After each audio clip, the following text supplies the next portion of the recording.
What is up, BookTube? My name is Juan. I am just one reader, and welcome back to the second episode of my series, Rereading Harry Potter as an Adult. Today, I will be discussing the second installment, Harry Potter and the Chamber of Secrets. I read the new illustrated edition by Jim Kay. I thought the illustrations were really beautiful. Some of them were quite eerie, and they really contributed to this impending sense of dread and doom and just the danger that the characters are in.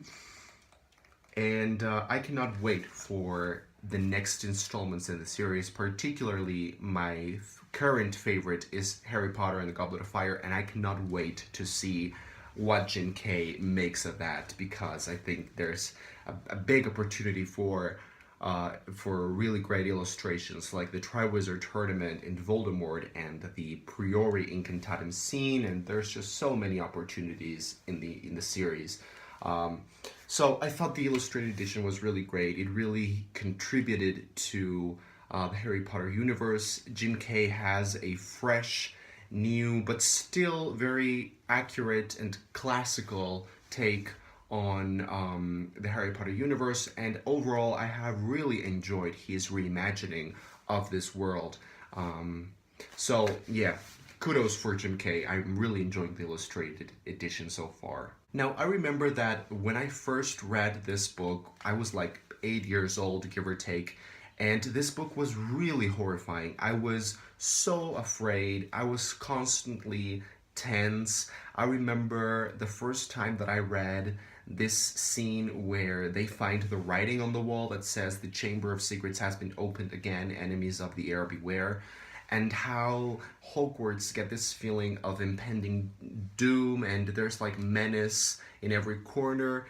I was feeling that. I was feeling really, really, really afraid. Like I was at risk. Like I was right there in danger. And this time around, rereading this book, I didn't feel the same thing, obviously, because I'm 25 years old now, and I thought the writing was very simple. It's very similarly to what I felt when I read the first book a month ago. I just felt that this was just a very, I don't want to say common, because it's not necessarily common, but it was a very straightforward middle grade book. And of course, it would be super terrifying for a middle grade audience, but as an adult, I just found it very easy, very straightforward, and the language didn't really feel that elaborate or that beautiful necessarily, although I did enjoy the descriptions and the dialogue more than anything else. The dialogue is my favorite thing from J.K. Rowling's writing. So yeah, I didn't feel it was necessarily scary, but it was definitely more menacing and more dangerous feeling than the first one. I think this is shown and felt by the reader, particularly in the way that Hermione is attacked and Hermione is petrified. So it's like J.K. Rowling is giving us this message, sort of a la George R.R. Martin, that no one is safe, that every character, any character, can be attacked or can be, that no one is safe, basically. So to me, that she decided to have Hermione attacked by the basilisk, that really says something. And I remember that in the fourth book, which is the first time that we ever see a murder happen in the Harry Potter books, that just makes it real. And I think here we start seeing glimpses of what's to come in the next installments. I think I enjoyed this book a lot better than the first one because there's more world building. As we read on, the universe of Harry Potter seems to expand, and I felt like J.K. Rowling had more liberty and more freedom to show us her imagination, which is really what draws me into the stories in the first place, her imagination. I also felt that this book was absolutely hysterically funny. The dialogues are so funny. Ron Weasley is a really funny character in this book, and this gets me to something that I really wanted to talk about with this book, that is Gilderoy Lockhart. Gilderoy Lockhart is probably my favorite character from this book. And it really is a shame that we never get to see Gilderoy Lockhart again. I mean, we do see him in Order of the Phoenix, but it's just like a cameo.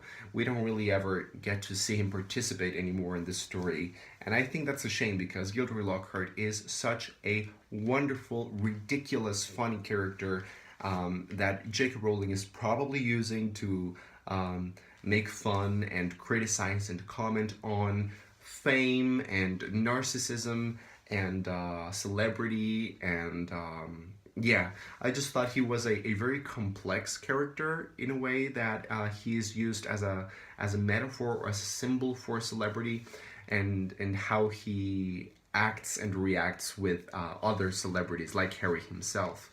Now, another character that I thought was probably the most interesting character is Draco Malfoy.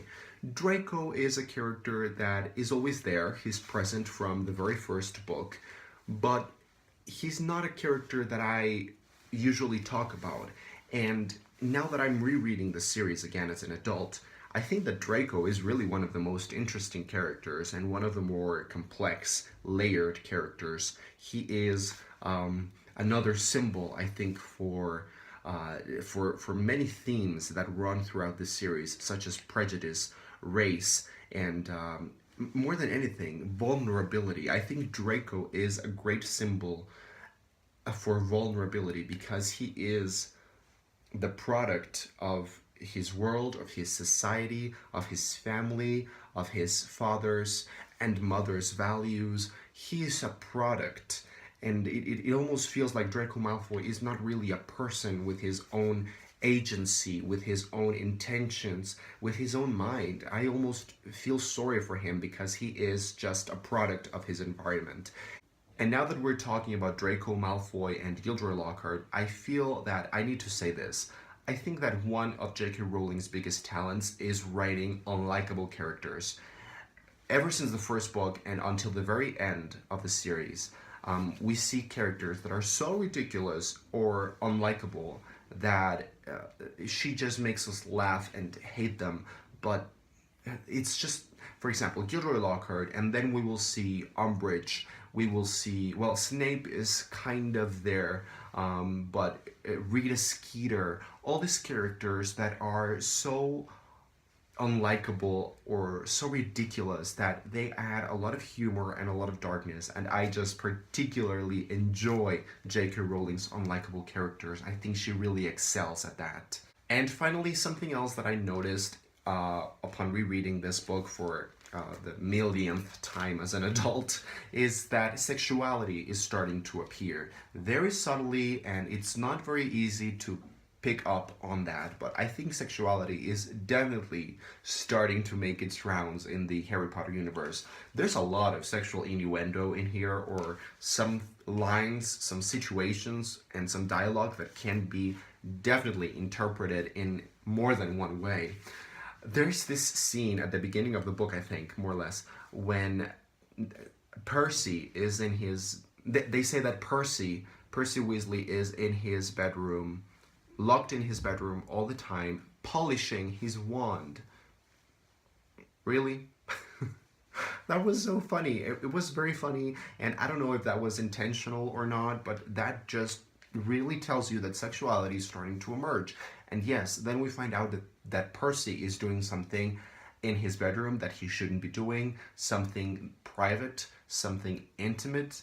And yes, we never really know exactly the details of Percy's relationship with Penelope Clearwater, but we do find out that this entire Percy mystery revolved around Percy and Penelope Clearwater being boyfriend and girlfriend. So this is just like a tiny glimpse of sexuality, but it's definitely there. It definitely is there. Okay, time to wrap this review up. Overall, I really enjoyed it. If I had to be a completely objective reader reviewing this book, I would probably give it 3.5 stars out of 5.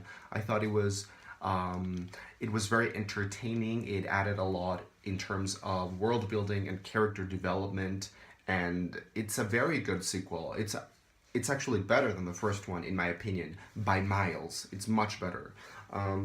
And what else? Something that I do feel like I need to say and comment on is the movie version is really great. It's really great. It's almost a literal copy paste of the book. There's actual lines in the book that are used as dialogue in the movie. So there were some bits in the book where I just read very quickly, sort of skim reading, because I already know the movie by heart. So it felt like, well, give me more, JK, give me more, give me something new. This is something that I also felt in Harry Potter and the Sorcerer's Stone, and I know that these first two books in the series are the easiest ones and the most adaptable, and the movie adaptations are really, really, really faithful and truthful to the book.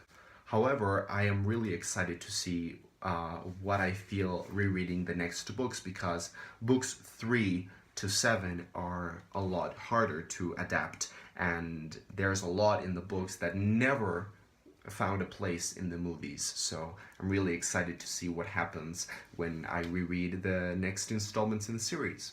Guys, thank you very much for watching. That was my review on Harry Potter and the Chamber of Secrets. I'm really looking forward to reading Harry Potter and the Prisoner of Azkaban in November, so stay tuned for the next episode of Rereading Harry Potter as an Adult.